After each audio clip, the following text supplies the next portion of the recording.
why we should always choose confidence. Why confidence is such an important thing. The reason is it is much more powerful than motivation, because motivation is fleeting, it comes and go. You cannot depend on motivation. But for disciplines, you can keep doing it even you don't feel like it. Even if you don't feel like to do it. But certain activities, it's much easier for us to do frequently if it's something that we like, something that we truly have passion in it. But there will be times that you don't want to do that. Even something that you like to do, you don't want to do it every day. But because you're choosing disciplines every day, you decided to do that anyway. So that's uh, what makes discipline is much more powerful and to choose over this motivation. For example, you like working out because you working out, it's giving you endorphins, the feeling good chemicals. But you don't want to do that every day because there will be days where you feeling sore all over your body. But you decided to do that anyway. You go into it, don't think about it, do it, and then you will get a tremendous benefits from that. And also you will feeling good after you complete that workout, because we know everything that is good for us. When we finish doing that, we will feel good about it.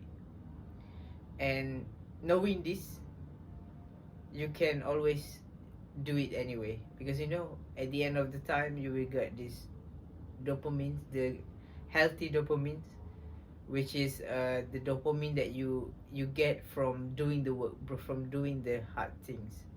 You earn your dopamine instead of it's empty, instead of cheap, because it is expensive if you have to put a lot of effort in it to get this kind of dopamines. And when I'm talking about dopamine, what we want to understand is the in the brain of addicted person who used to spike their dopamine a lot. Maybe they taking a drug or do a highly dopamine inducing activity. What you can find is their the things that can give them pleasure has been narrowing. It's narrow. It's only a certain thing. We don't want that kind of thing. We want to be able to live and can get a pleasure from anything that we want in our lives. That's why we have to balance this dopamine usage. And this dopamine usage can be problematic for high dopamine induced activity. Because why? Because when you do that thing, it will spike really high. When it's peak really high, it will go to the baseline.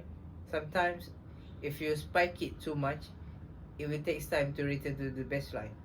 But the thing is, it will not go back to baseline and stay there. It will go much deeper, much lower than that. And then this is the phase where you kind of depressed. This is the place where you feel depressed a little bit. And the longer it wants to go back to the baseline, it depends on how many dopamines have you been using. If you're using a lot, it will take much more time. And the mistake that people make at this stage is they take more of their drug of choice. What happens, it can be lower, and that, and when you depleted all your dopamines, you will don't have a you don't get the pleasure from chasing something. Because also dopamine is not, it's not pleasure from doing something. It's not that feeling of pleasure, but it's pleasure of chasing, pleasure of want to do something. So that's the idea of dopamine. And take care of your dopamine always. add consistency in your life, where you do a discipline thing, and then from there you will get a much healthier dopamine, and it is much more sustainable. What you find is you can be happy at simple things, and over time also you improve yourself, because why? But maybe you studying 30 minutes a day or 5 minutes, doesn't matter if it's simple. What you find is you much more clever, you much more smarter, you know a lot of things. And yeah, that's things that we know we can achieve that. And that's why I always keep it in mind that you can get there, so that you don't get lost in doing the things that is error in judgment. Maybe it looks great at the time, but over time it can cause you permanent, everlasting last time failure.